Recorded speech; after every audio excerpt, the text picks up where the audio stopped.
Hi, this is Kathy Lanzalaco of Inspire Careers. Welcome to another episode of Inspire Careers Spotlight on Careers, the video podcast series where I introduce various career professionals and executives to the audience, ask them pertinent questions, and take their information, share it with you to help increase the effectiveness of your own career. And I'm so honored today and really excited to talk to Christine Tobias. Hi, Chris. How are you? I'm wonderful. How are you? I'm wonderful. Thank you for joining me today. I'm really excited about having you here. Let me introduce Christine first, and then we will go from there. Christine is a human resources executive with 25 years of experience across diverse industries. She most recently was the Chief People Officer of Medley Pharmaca in the healthcare and technology space. Prior to joining Medley, Christine played a variety of leadership roles, including Senior Manager at Accenture, Director of Change Management at Movado, Vice President of Human Resources at Movado, and Vice President of People Operations at Medley. Christine, welcome today. Thank you so much. I'm excited to be here, Kathy. Yeah. So Christine and I share an HR background, which is why I'm so excited to have her. She's going to tell us a little bit about herself, about her career journey, and about some of the challenges that she's experienced over time in HR. And then I'm also going to ask her, I don't know if she knows, but I'm going to ask her about some of her tips for people trying to break into HR. But why don't we start out, Christine? Why don't you just fill in the blanks for us? Tell us about your experience. Take us through your journey and where it has led you to today. Sure. Thank you. So it's interesting. I think like a lot of, kids, I really didn't know what I wanted to be when I grew up. And so I wound up pursuing a liberal arts education. I went to Lehigh University and actually got to play Division I soccer there, which was a very exciting ability to get away, right? To go away to school and, kind of financially soccer enabled me to do that, which was wonderful. I wound up with an international business degree and a psychology French minor.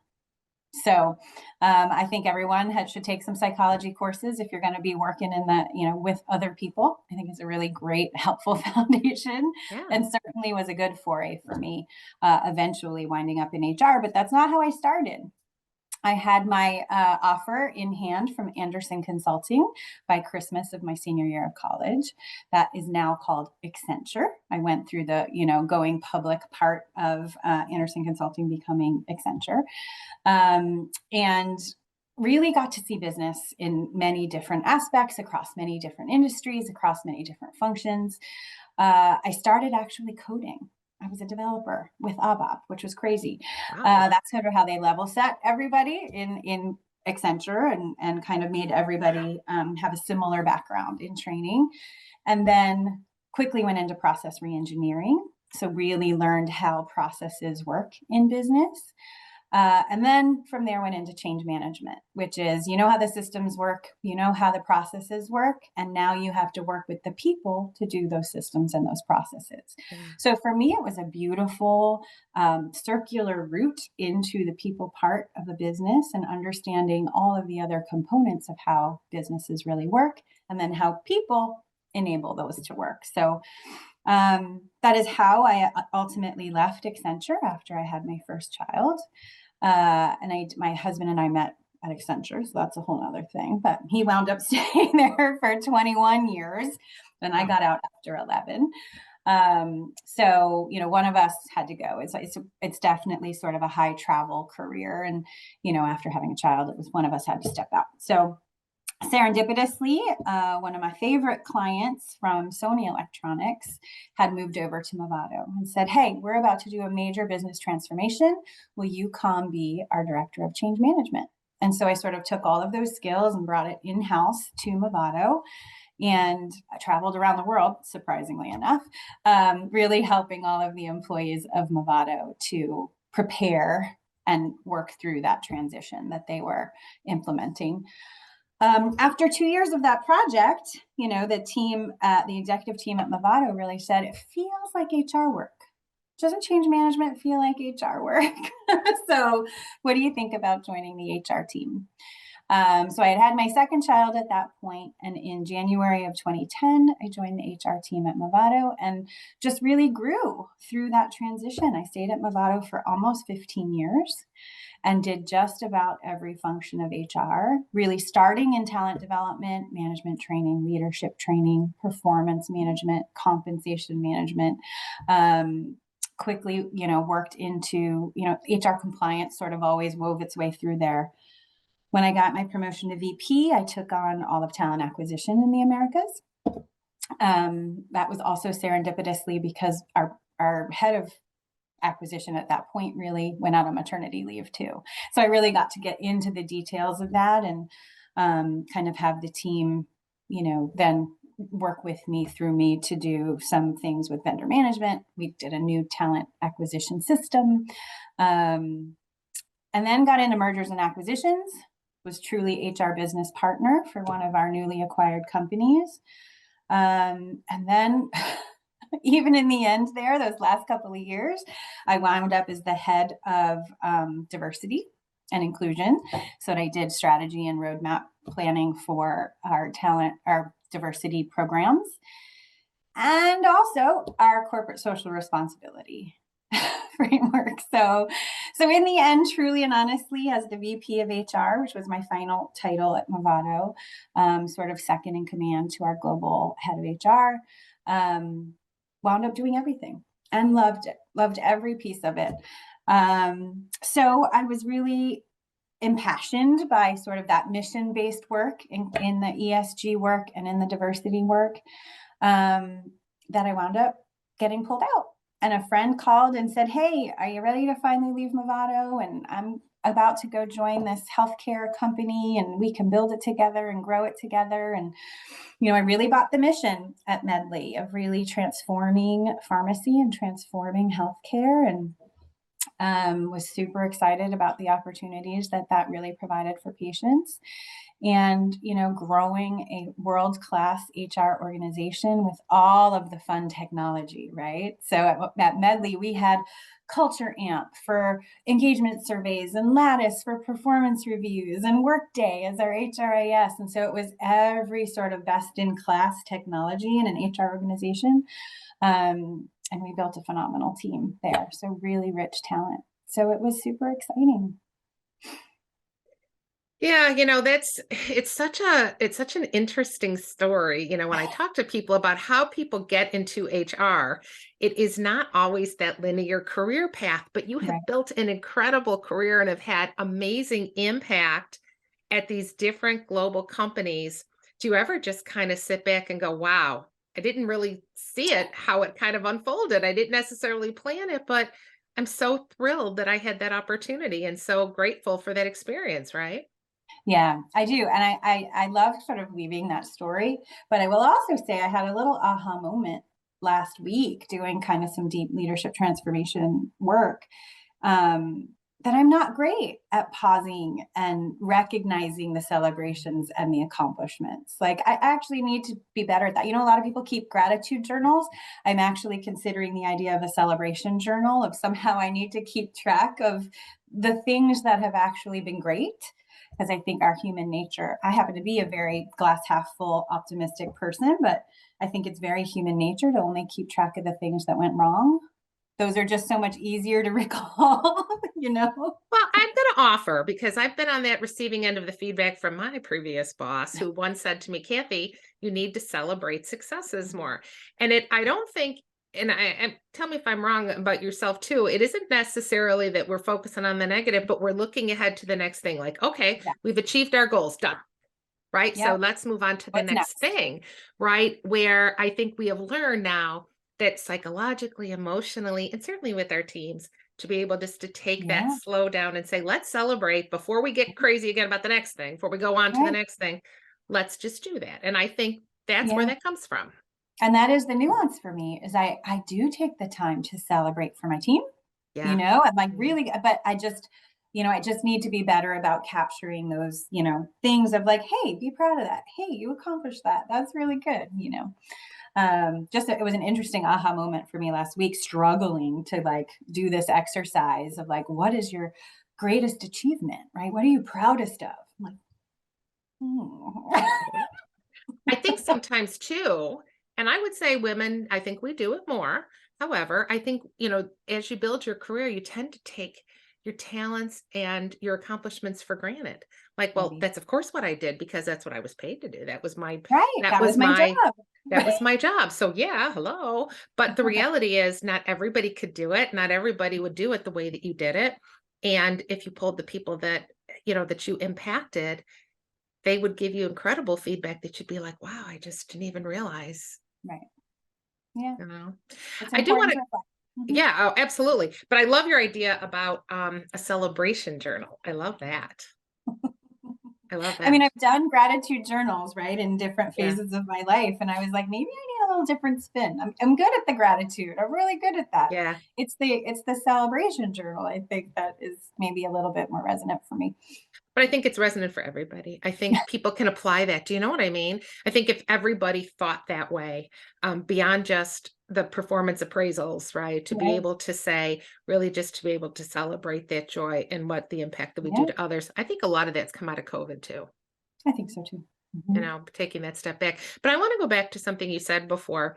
The way that you began your career and you had your offer letter in hand before graduation for consulting. I work with an awful lot of new grads, college seniors, new grads, recent grads. And oftentimes we talk about consulting as a great first step in building the career. Can you just share your perspective a little bit on that? I'd love to share this with them. You, as having had these chief people officer roles, how do Yeah. you see that when someone comes to you with that consulting background? And what is your thoughts and advice on that? I am probably very biased because it's what I know, and obviously, I think I do certainly get excited when I see someone with a consulting background. I think the training ground of joining a larger, consulting firm, a recognized consulting firm allows you to transfer within, like I did, right? Transfer within the different lines of business and really quickly learn so much, right? Learn methodology, learn critical problem solving and, a certain way of methodical thinking that is a basis for any career you want to go into, Yeah. truly and honestly, right? Being able to go to so many different clients, so many different companies, experiencing different ways businesses work, is invaluable. And I hate feeling so strongly about that. It is a recommendation I give to a lot of young people coming out of school because it just, especially if you don't know what you want to do. Like if you know you want to be a doctor, if you know you want to be Oh, a right. lawyer, don't go to consulting. You know what you want to do. But if you generally know you want to be in business, but you're just quite not quite sure, do I want to do marketing? Do I want to do sales? Do it like what a wonderful way to start your career and be able to see all of those things in action to clarify that for yourself.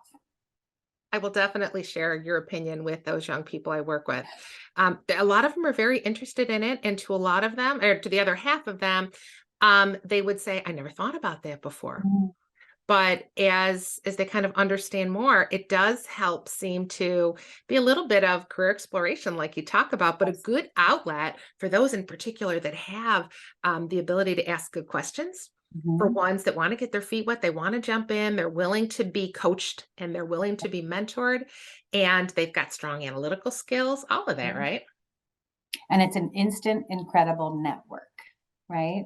So Yeah. I imagine a lot of people coming out of school who wind up in a smaller company or wind up, in something that's very niche, you don't get the breadth of experience or network, right? And Mhm. so going to one of these big companies where you get to explore all these different things is just a huge, big launching pad. And you can never underestimate the impact and the worth of networking and That's right. starting doing that at that age, building the foundation for your contacts, recognizing how to get along with people, different cultures, but Yep, really that networking piece that I think so many young people struggle with just because it's yep, new, that's right.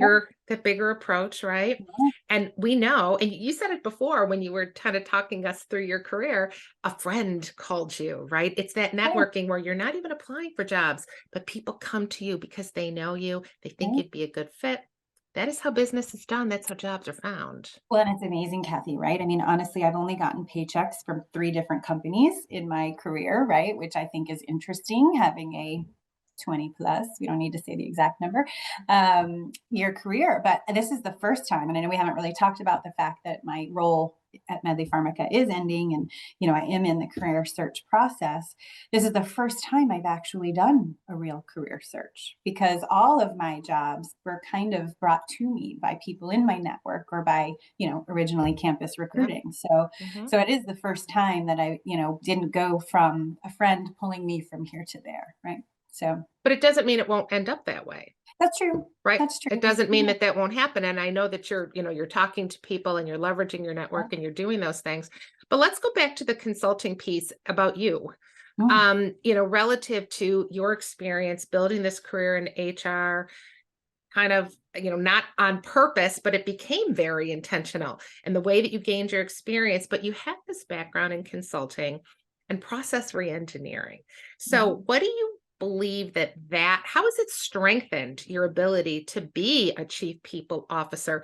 What benefit does that provide the business that you're supporting? Because that's a really unique background combination. Yeah, it's huge. I think the most important part of, today's HR professional is that ability to partner with the business. I mean, that is our value. That is our greatest value. So understanding how business works, and for me, that really came down to how can you get in quickly, see how things work, understand the process, and therefore really understand the business, right? So for me, it just gave me the foundation and those basic skills to have that kind of conversation with business professionals, to understand, okay, from a systems perspective, from a process perspective, and then ultimately from the people perspective, because unless your people know those systems and processes, it's not going to work.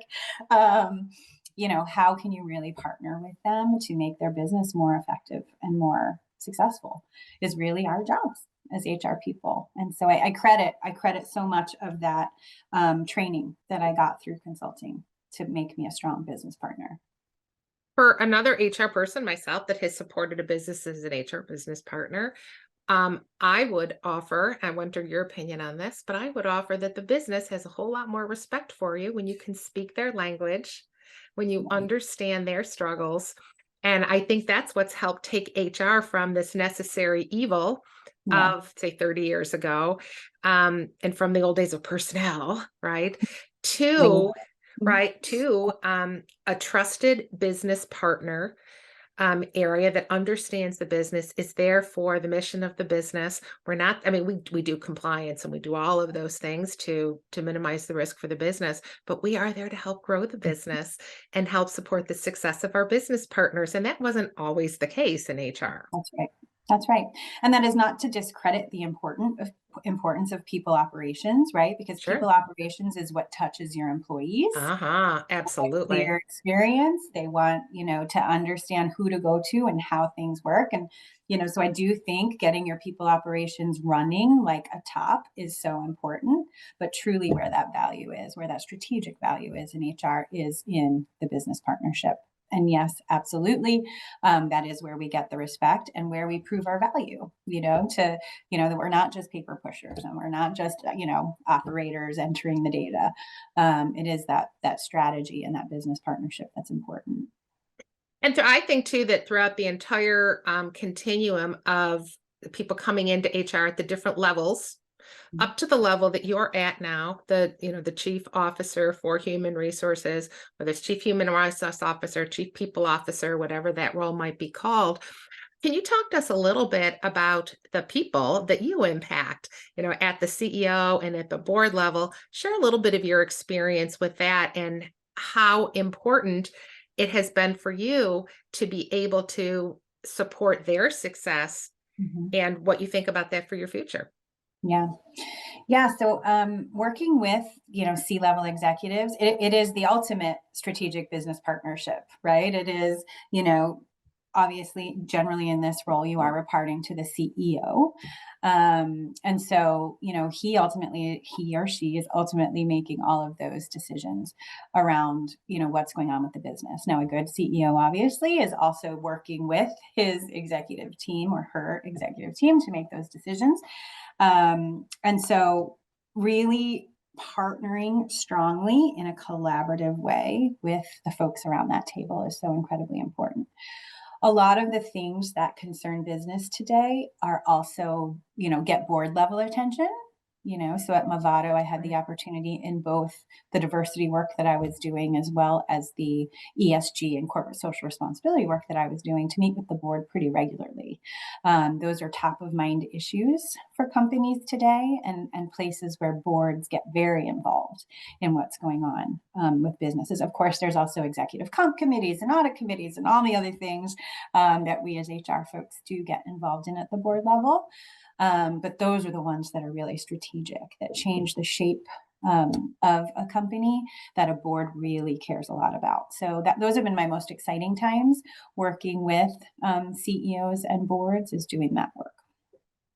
Christine, what is your thought about today? There's so much talk, and I know it's different in different markets, but I think that the thread that is common between this in terms of availability of talent today, Mm, hiring, being able to retain people. I mean, certainly once they come into your organization, it's an issue of onboarding, training, mm, inclusion, all of those things. But there's a real problem out there with being able to hire talent at all levels. So, can yeah, you talk to us a little bit about that, about your perspective on that, and maybe yeah, some recommendations that you would make to an yeah. organization struggling? Because I know it's pretty common right now. The data is so important. So again, I think this is a little bit of my consulting background of the importance of analytics and data and that drive your decisions, right?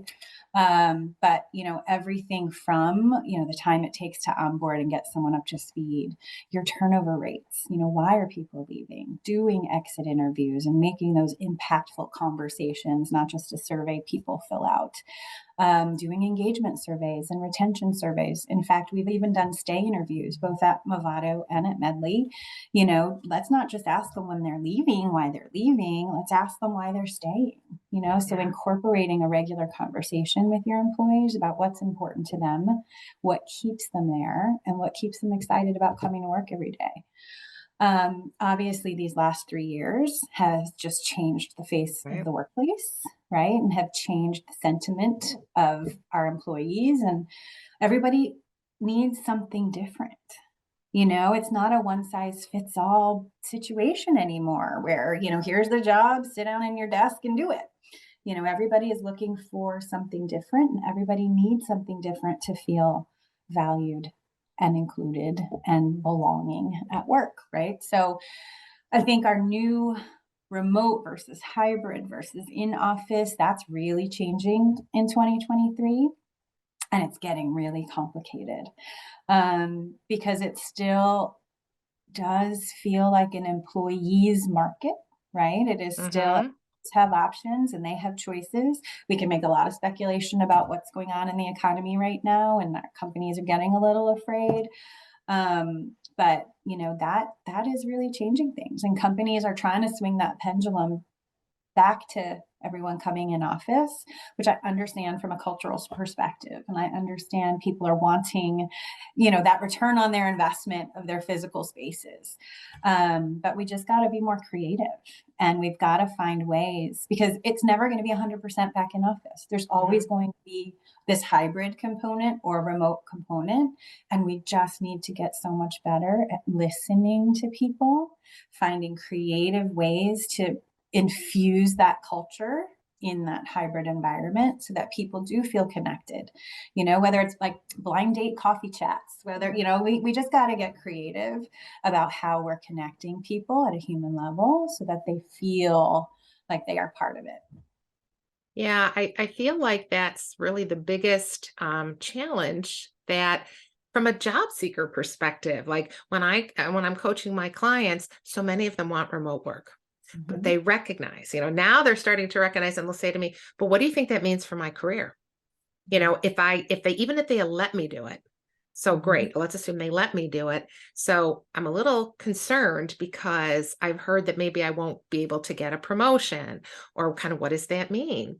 And Right. so now these are different conversations than we were having years ago, recognizing kind of how it's all unfolded Mhm. in the workplace. But I Right. love your idea about the creativity, because it doesn't have to be all or nothing, does it? That's right. And I don't, it's going to be really hard to get back to all or nothing. So many people have moved out of the big cities, right? The talent now has kind of Yeah. moved and shifted. I'm one of them, right? I left the New York, New Jersey area and moved to the beach in North Carolina. And so it Hey. creates, it's going to create some talent challenges for sure. Yeah.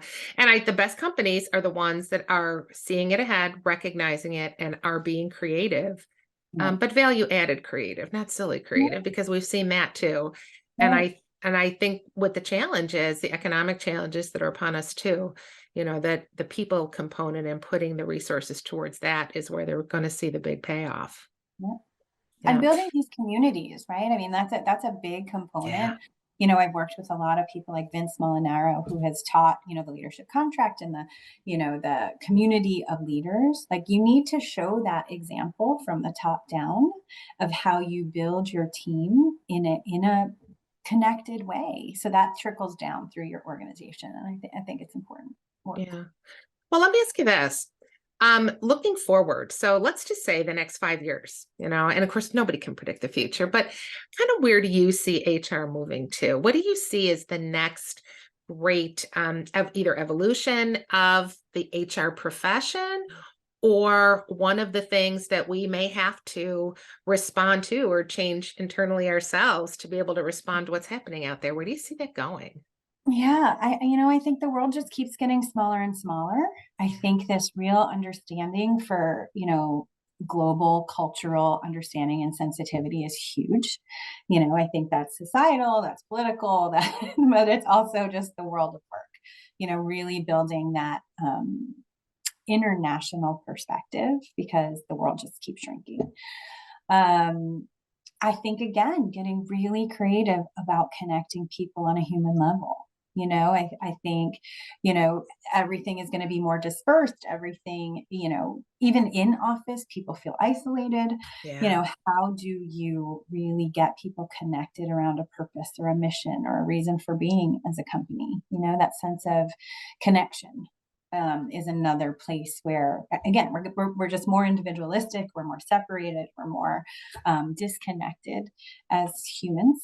And that's affecting the world of work as well, right? It's affecting the bottom line. We need people to be more trusting, to be working together, to just get to results faster, because there is just a trust tax of, not working together in a collaborative way. Um, and the analytics, I think HR more and more, it's kind of was the last frontier of real data Yes, and I real agree. I agree. so I think, HR needs to catch up and needs to get beyond it and needs to start being a leader in running those analytics and showing the business how those people parts of the business are driving the bottom line. And I think really tackling that as an HR professional is going to be important. And from a predictive analytics standpoint, not just all the data that's happened in the That's past, right. but That's back to the value add. Let me ask you this. We talk about trust and we talk about employees and engaging. I'm very interested to hear what you think about how the pay transparency laws are right. kind of being played out. Boy, do I hear stuff every day from people that are applying for jobs. And I know it was meant, pay transparency was laws, were meant to help level the playing field a bit, right? For under represented groups, women, to make sure that people had better understanding of what these positions were paying and to level that playing field. It's not always playing out that way. What are your thoughts on that? How are you seeing that? It's so interesting. So I'm mostly a fan. I think it's important. I don't think there's anywhere else you go in the world where you don't get to know the price of something before you accept it. Right? Right. Um, Jeez. so I think, for the most part, I think it's important. I know it creates internal challenges, especially for companies, where people tend to stay a while.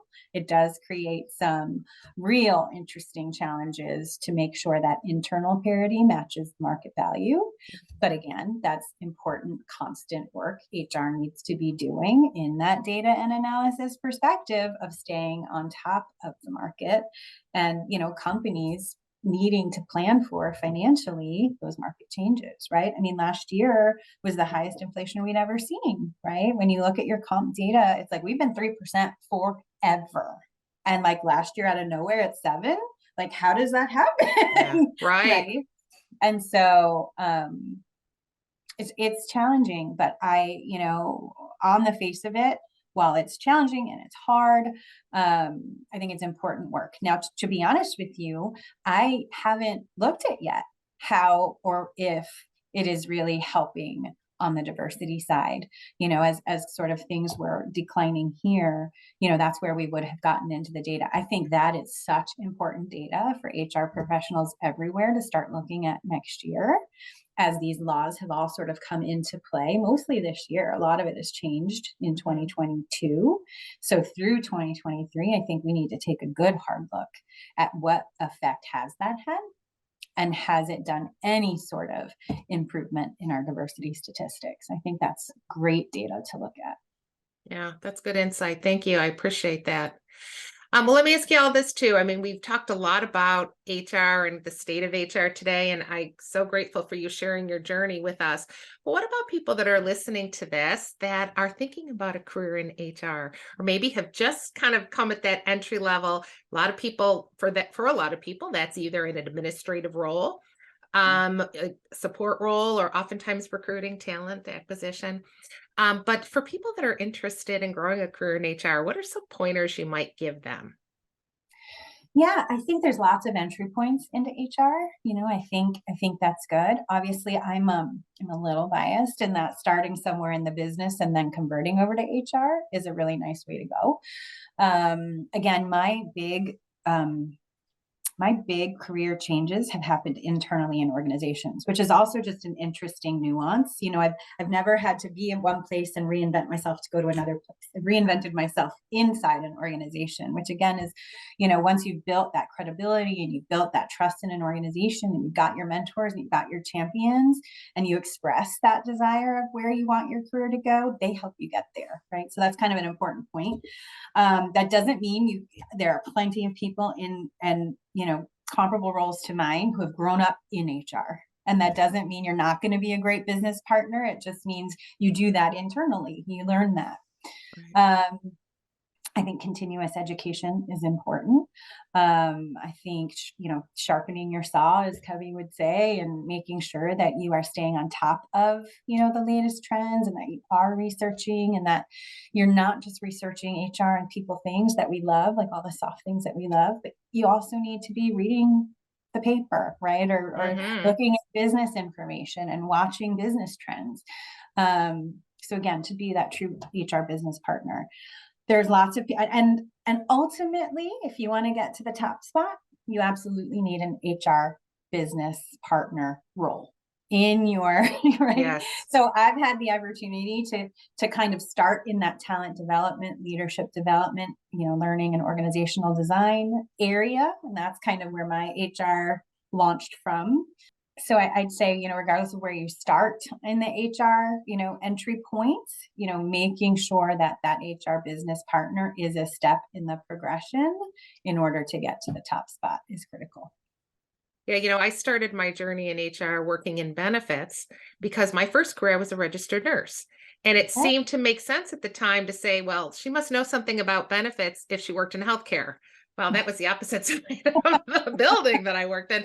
But To your point, once you got in there, you had to learn that business. You had to start learning the different vernacular and putting a different area of your thinking cap on to be able to do that, to grow the career. And I was fortunate enough to have a business partner role for many, many years until the business I supported closed as Mm, well, which I think painful. brings us back to our original conversation here about the course of your career. So now you have helped close down Medley.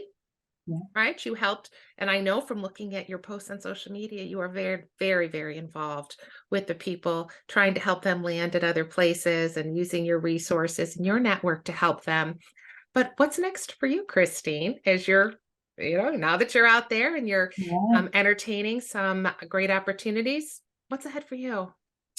Yeah, I've never had a space. I've never had a gap, which it is so interesting. And so I'm very much trying to embrace the gap and really reflect, right? And again, not just reflect to learn from, but celebrate, kind of where we've come from, even though it is, a hard story and a little bit of trauma in there of having to close down such a beautiful brand like Pharmaca, having to displace at its peak 1,800 employees. I mean, it's just painful. Ouch. It's a Ouch. Yeah. lot of painful work. And yeah, so I try to channel all of that energy into helping them land and doing what I can to amplify their stories and amplify opportunities so that, people can kind of land in a safe space. But for me, spending that time to kind of detox and celebrate and reflect. I've never dreamed big. I've never sat in a moment of peace and sort of thought, well, what do I really want to do? I know the parts of HR I love the most. I know the parts that I find more challenging, even though I'm quite competent at them. And so I'm in a place of, what, I would love another top spot to thrive. Like, I want to get back to thriving. I want to get back to building. I want to, Yeah. assemble a team of powerful HR partners and professionals. And so I feel very called, to have, another big role to really help transform an organization. But ultimately, I do want to go full circle. I love consulting. I love having an impact on, a number of people. So whether my next role is another chief people officer or chief HR role, or, in this sweet space right now, I am doing a little bit of consulting work. I'm doing a little leadership development work with a beautiful company called Bloom. And thinking about entertaining the idea of doing consulting work in this space, again, back to testing and playing and seeing all the opportunities out there to decide, what I want to do next. So it's one of those things. We'll see. Can be exciting, can be a little unnerving, but I know from closing down an organization myself and helping, we had 600 people that we helped transition, not the 18, but it was traumatic. It takes a while really to be able to work through that. And if you have been an HR person who hasn't had that situation where you've had to support that, it may be hard to recognize how we carry the burdens of all these people, right? And then of course our management team. And, and then we have more knowledge about what's happening out there. And sometimes it's good, sometimes it's bad. But maybe, I think sometimes too, we want to get right back to work. But that space to allow us to kind of detox from that a little bit and to think about forward thinking and releasing some of that in past can be really time well spent. Yeah. But you've got some great skills that are going to be able to be a huge, huge value to any organization. Kathy, though, it's so important to acknowledge the privilege that it is to be able to have this space. I knew this was coming. So I've managed my finances and I've done the things and I've assuaged my husband who's panicked about money, right? But it's important to acknowledge the privilege that it is to take this space because so many people can't, Yep. and I want to recognize that. Sometimes you do have to change the tire while the bus is in motion, and this healing work and reflecting work can be done while you're working, but it is an important step. Mm-hmm. That's a great point. You're absolutely right. Sometimes you just absolutely do not have that privilege of being able to do that, and that can be very, very stressful and very difficult. So thank you for calling that out. Absolutely. But I do recognize your desire to want to build, to want to Yes. get back to building, Yeah. because that is very exciting. But I'll tell you, helping people when you've just gone through what you've gone through at Medley Pharmaca and you do that, it is such critically important work for the people that impacts. And you may never Yeah. know how you've impacted them, but they'll remember you for years to come. I hope so. There's also a little bit of a stigma, right? There's a little bit of a stigma in the search of like, oh, you just took a whole company apart, And so it's funny that I've been using this metaphor that I will just share if anyone else is stuck in this situation of trying to tell the story of, yeah, I just took a company through chapter 7. If anyone knows anything about machinery, right, it's the best way to know how a machine really works is to take it apart piece by piece so that you can build it back together better, right? So that's the metaphor that I've been using I for love that. the work of dismantling a company. There are details that I now know that I wouldn't have known because I had reached a level, like, for example, benefits. I didn't start in benefits. But in dismantling all of our benefits program, I have learned the details of all of those papers I signed for our benefits plans. But you didn't know what all those termination Right, clauses meant because when were you ever going to shut down a benefits plan? Well, right. guess what? Now Ouch. you know what all of those things mean, right? And Yeah.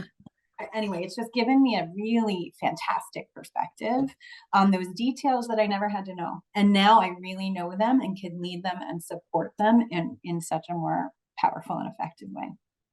I love that. I love that. And I think that's where we're going to end today because it's a very positive note.